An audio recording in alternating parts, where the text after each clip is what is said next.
second race of the season in Sepang. It's the Malaysian Grand Prix replay in half an hour.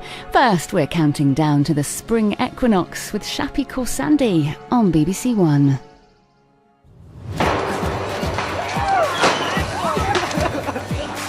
Around the world, 300 million people are currently celebrating the Persian festival of Noruz. Happy New Year! Happy New Year! It's the spring equinox, the moment when the hours of night and day are equal, the start of spring. When the sun changes its equinox, it is thanking God for sunshine now, and so let new life begin. Tens of thousands mark the occasion in Britain too. My name is Shapi Korsandi. I was born in Iran, but came to this country when I was 4. So I'm Shapi, and I am a female Iranian stand-up comedian. The other comics backstage, they call me the box ticker. Now I want my son to experience Noruz. Woo! To discover how the festival is celebrated. You have to put 7 things that start with S. To understand that Noruz is an ancient festival with roots in a faith that predates Islam and Christianity. Fire is a medium. Through that, we are communicating with God. This is the first year I've thought I'm really gonna mark this because he's 6 now and he'll notice and he'll remember.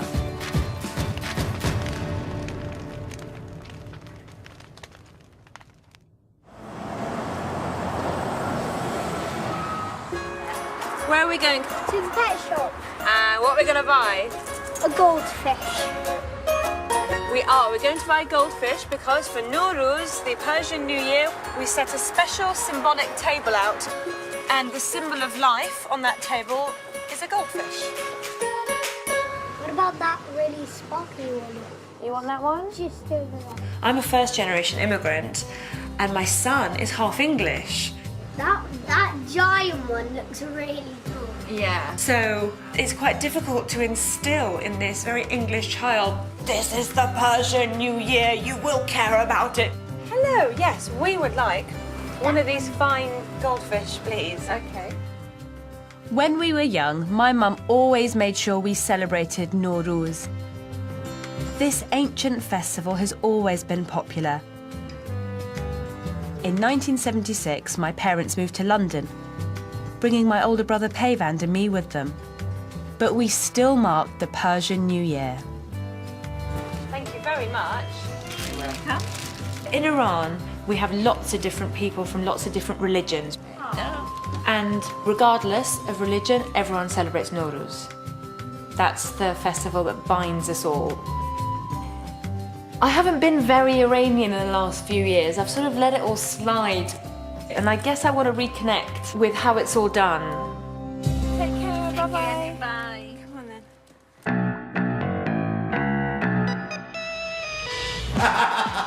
It is Noruz. This is a fish. Mama. My mum Fatima and my dad Hadi have agreed to help me show my son how to do Noruz Iranian style. Think of a name, darling. Goldie. It's in here, everything's fine. You have your house spring cleaned, you buy new clothes, everything's got to be sparkling. It's all about positivity for the future. Okay, now, what do we have? What's the first thing we put on our have-seen table? A goldfish. What does the goldfish symbolise? What does it stand for? Does it stand for death? Life. Life. The have-seen table is the sort of centrepiece of the house. Now, Mama Fati grew this from a tiny, tiny grain. It is everything we put in this table. It has symbolizing from birth and reborn. Yay! We have eggs. Okay, you brought hyacinths for our table. Yeah, Brilliant. yeah. Just in the nick of time. Whenever I smell them, it just makes me think of my childhood. There are 7 particular things beginning with S, which is where the word have seen comes from, 7 S's. This is called salmon. Happy New Year. Happy New Year. This is called نه خوبه سمنوش. kind of a cross between marmalade and Nutella. This is sirke, it's vinegar. In the ancient times it would be wine, but over time some people have regarded wine as inappropriate for a half-seen table, so we have sirke. Vinegar as a wine substitute, which up to some of the parties I've been to. And you cannot drink it because it is vinegar. I just did a great joke. You interrupted my joke. Sorry, I didn't laugh at your joke. Let me We celebrate the exact point of the spring equinox, so that to the second you've got to be around the table and you all go woohoo when the clock strikes spring equinox. The last time that we celebrated Noruz properly was before we went to university, my brother and I. But we kind of grew up a bit and no one knew exactly where they were going to be around the 20th or 21st of March, so it became less of a massive deal. I've made it traditional in my own way. It's not as thorough as some Iranian households have to scene table. I think the ancestors would forgive just doing it with the old plastic apple. So there we are. I don't want either of my children to feel bogged down by their heritage. I don't want to beat them about the head and go, this is what your ancestors did and you will love it. I think my generation didn't quite have that option. You know, it was very much like you will fly the flag and carry the torch. And it can be quite a burden because you feel whenever you speak, you feel that you're representing an entire people. You know, I remember as a child, we'd go and buy my Noruz outfit and it was this sacred thing in the wardrobe that you couldn't touch until the actual day. And then like my Iranian friends would come around and I'd say, come and look at my Noruz dress. And they'd be like, oh, it's lovely, and oh, it's my Noruz shoes, and you didn't even dare touch them because that would make them not as new. So that's what we got excited about, Cass, not blooming computer games, and we used to get excited. Not actually. Monkey.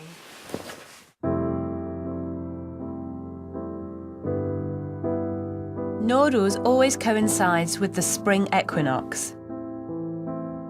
Each year it takes place on March the 20th or 21st. But what exactly is the equinox? Well, it is a precise moment. And it's all to do with the fact that the Earth is actually tilted on its axis, which means for part of the year, the northern hemisphere, where the UK and Iran are, is tilted away from the sun.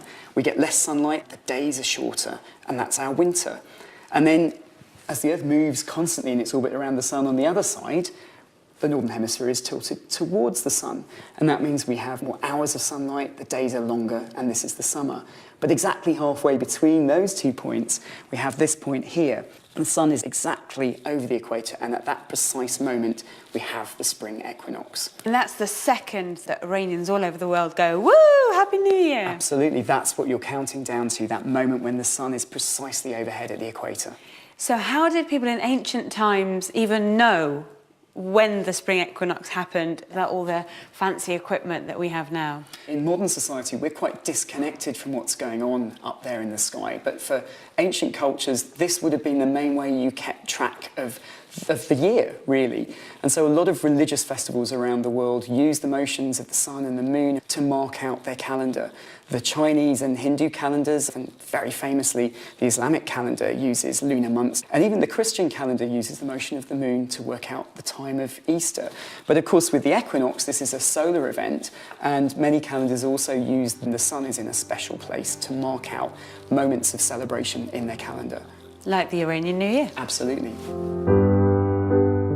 Now, when I was a kid, I thought it was just Iranians that celebrated Noruz. And then a couple of other Asian kids in my school would be like, oh, Happy Noruz. I was like, oh my God, how do you know about it? How do you know about it? And as I got older, I realised that it is celebrated by the wider Asian community. So that's what I want to find out about.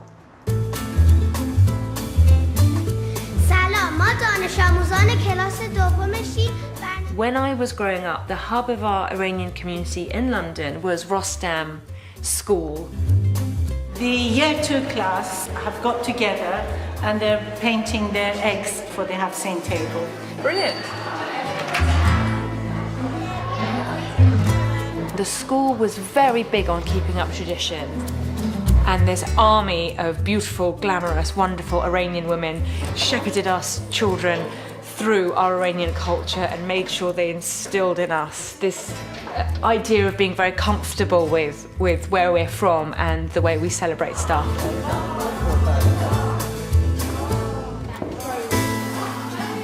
I used to go to this school from when I was 7 years old, and I was in the same class as my friend Elham. And who's Elham? My mum. Your mother. You look every bit as beautiful as your mum. Do you like Eid al-Noruz? Yes. What's fun about it? You can also give goldfish, and the goldfish I bought last time is still alive. Are they still alive? Well, you must look after your goldfish very well. That's what we like to hear. I called it Goldie. Oh, do you know, we bought a goldfish today, and I think my son's going to call it Goldie as well. It'd be very interesting to know how other people celebrate it and how scattered all over Asia are pockets of people that do Noruz. Tell us about who celebrates Noruz. All countries like Iraq, Iran, Pakistan and Turkey, they all celebrate Noruz. It's like right now in the UK there's lots of Noruz celebrations because it has a very large Iranian population as well. Do you have any idea about the root of Noruz? It started in the Persian Empire, which was like 2,500 years ago. Like it's been celebrated for a very long time. As you can see on the map, the Persian Empire was a massive land from today's countries like Pakistan and India to the Nile in Egypt. The roots of Noruz are actually not very well known because it goes back so many thousands of years. We have got specific documentation from about 2,500 years ago when Noruz was celebrated. What I know about the origins and the roots of Noruz is that it's ancient tradition. It comes from the Zoroastrian people, the Zoroastrian faith, who of course the original Iranians were Zoroastrians, which was one of the first monotheistic religions, precedes Islam, Christianity. Zoroastrianism was once the official religion of the Persian Empire. But after Arab conquest in the 7th century, many Zoroastrians left Persia. They created a new community around Bombay or Mumbai in India, where they were known as Persian or Parsi. They have also been celebrating Noruz here ever since. I love telling my friends, oh, it's a Zoroastrian festival, because often they thought that meant we were followers of Zorro. I quite enjoyed not many people knowing what Zoroastrian was. It just sounded so deathly exotic. One of the best-known Zoroastrians certainly lived up to this glamorous image. Oh yes, I'm the great pretender. Freddie Mercury was from a Zoroastrian family. I'll always walk around like a Persian popinjay. That's part of me, and no one's gonna stop me, honey. I pretend too much. I'm lonely, but no. Freddie's sister remembers how proud he was of his Persian roots. There must be more to life than this. Freddie was born Farrokh Bulsara, and that name is Persian or Parsi. And both my parents were born in Bombay. Mum and Dad were religious. They would do prayers every day. And we as a family were very proud of being Zoroastrian. My religion is a very, very ancient Persian. So that's why not many people have either heard of it or understood it. I had this perfect dream. I think with Freddie, what the Zoroastrian faith gave him is to work hard, to persevere, Let the songs begin. and to follow your dreams.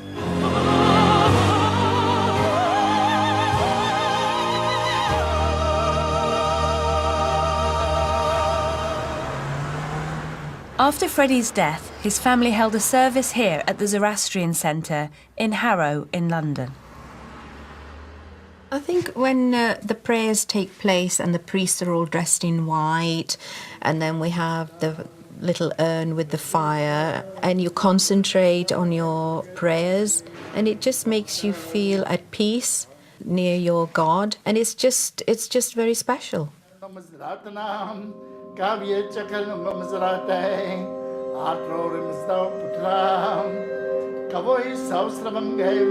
Zoroastrianism was founded by the prophet Zoroaster around 1500 years before Christ.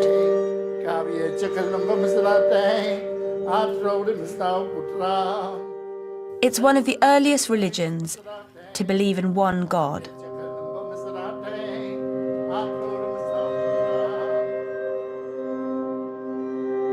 But its followers are sometimes mistaken for fire worshippers because of the use of fire in their rituals.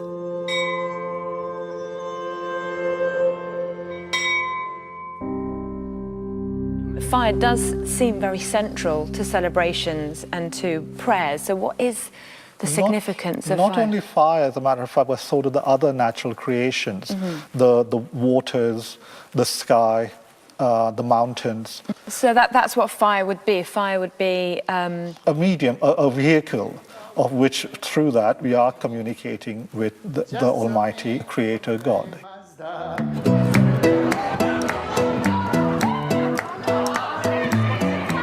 In the week before Noruz, parents bring their children to the centre to celebrate. And to hear the Zoroastrian story of the first Noruz and its hero, Jamshid. The story of Jamshid is very similar to the story of Noah and the Ark. When God called to him and said, Jamshid, beware, soon evil will send a really long winter. Noruz was initiated by Jamshid after the bitter winter which the world suffered. It snowed and snowed, but for 40 months, Jamshid, the people and the animals were all warm and safe inside the cave. So spring is a new beginning, is a time of happiness and joy. The snow had melted. Everyone slowly emerged from the cave. The new day, or Noruz, had arrived, and that's why Zoroastrians call it Jamshidi Noruz to this very day. I find this all really fascinating, knowing that this beautiful celebration that I grew up with, and then speaking to yourself and really understanding about these ancient traditions that in some way are so different to the way I've celebrated it, but the essence of it is actually untouched and remains exactly the same. It's not only Zoroastrians who mark the festival in fire. 2 days before the equinox is the most exciting evening of the festival for Iranians. And it's all about fire.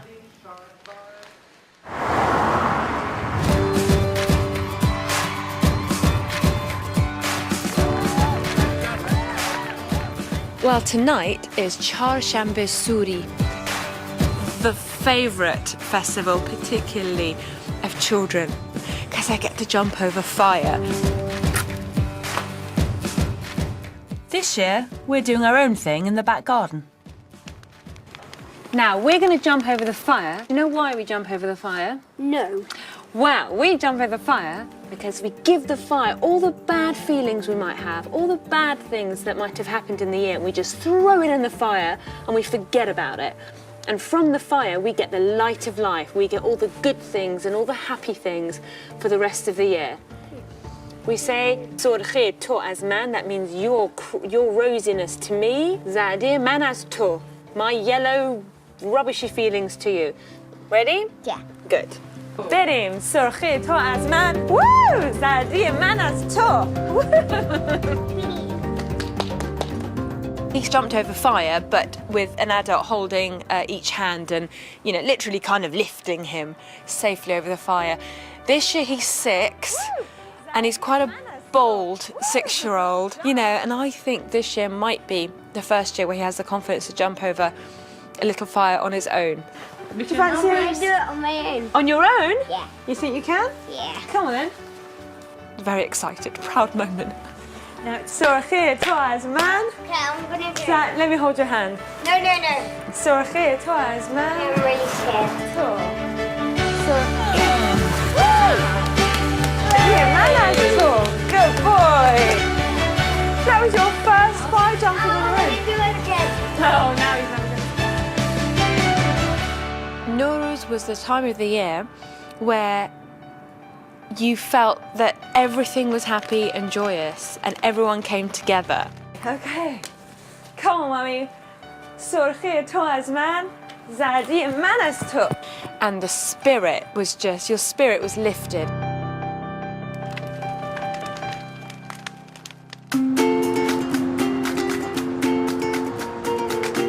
With just 24 hours to go, it's time to prepare the Noruz feast.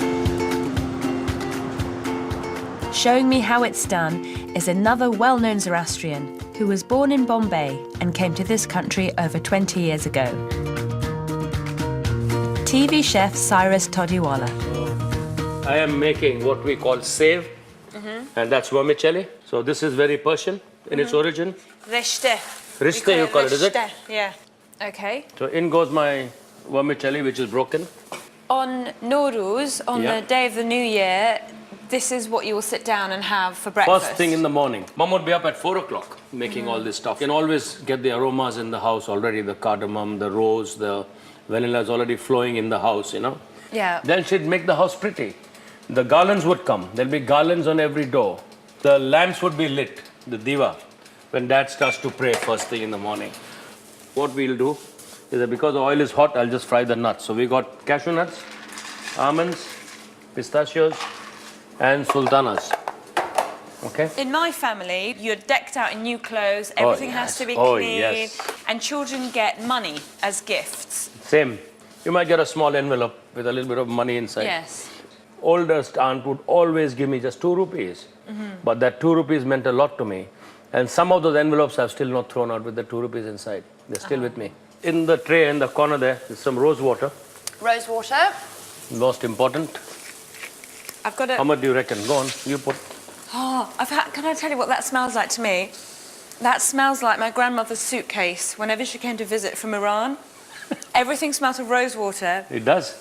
Oh, Granny. We use quite a bit. Go on. Right. How much should I put in? That much? Go for it. I go for it. Whoa. Yeah, that's it. Okay.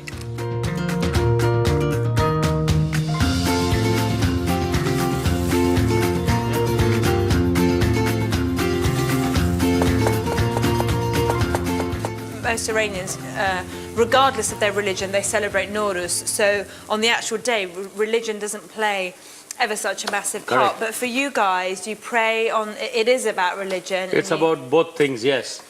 The Zoroastrian believes in light. Sun gives life. When the sun changes its equinox, it is now out. So it is thanking God for sunshine now, and so let new life begin.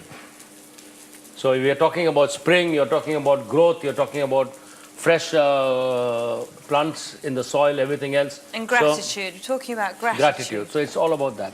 So, madam, all done? Let you try some? Yes, please. Immediately. Shall we start with the save? Let's do it. Okay, let's do that. So I'll bring that forward a little bit. Oh, that's just incredible. All together. Oh, my goodness. For me, it's like visiting an old friend. It's kind of home. It's lovely. Well, that's actually quite nice to hear. What really struck me talking to Cyrus was the religious aspect of Noruz, because for My family, religion or God doesn't really play a part in the actual festivities as much as it does for Parsis Zoroastrians, but the essence of the celebration is the same. It's about celebrating light, it's about rebirth and regrowth and looking to the future with positivity. It's Noruz, get excited! Woohoo! Come on! The big day has finally arrived. It's March the 20th and my family is gathering to celebrate Noruz. Cousin Layla has come all the way from Lincoln. And she's half Iranian like you. The spring equinox can happen at any point of the day or night. Luckily this year, it's in the afternoon. We need to change you out of your clothes and wear your fancy Noruz clothes. I bought you some new clothes today. Are we going to do some Iranian dancing later? No. At the Zoroastrian Centre, 500 people have gathered to celebrate Noruz.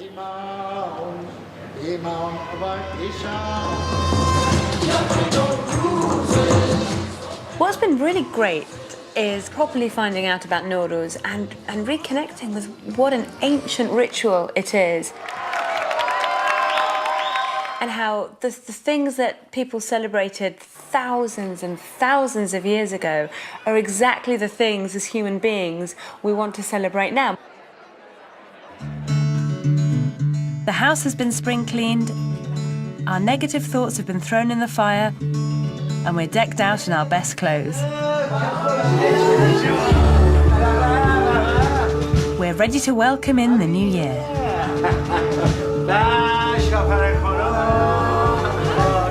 I forgot quite how Iranian we are.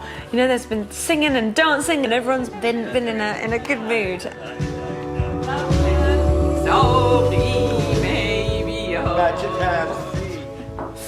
Right, we've got 42 seconds left, 40 seconds left.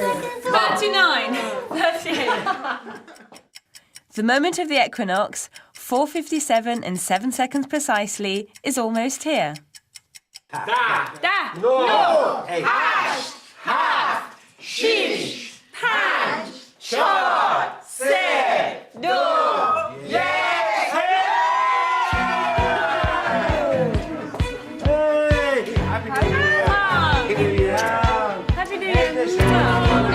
Actually, what we're celebrating is spring. Give your mother a kiss! Happy Noruz! Happy New Year, I love you. And just letting go of all our worries. We want to celebrate a new year and joy and hope. It feels kind of beautiful to know that as human beings we haven't changed at all. You know, we still want hope and we still want rebirth. Wiggle your hips. Look, wiggle your hips like this.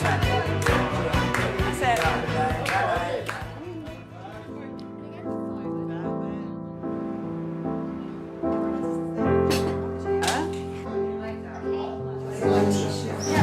I'm no longer going to treat it as something that we did when we were children. Happy New Year! I think I'm going to do this every year. It's been lovely.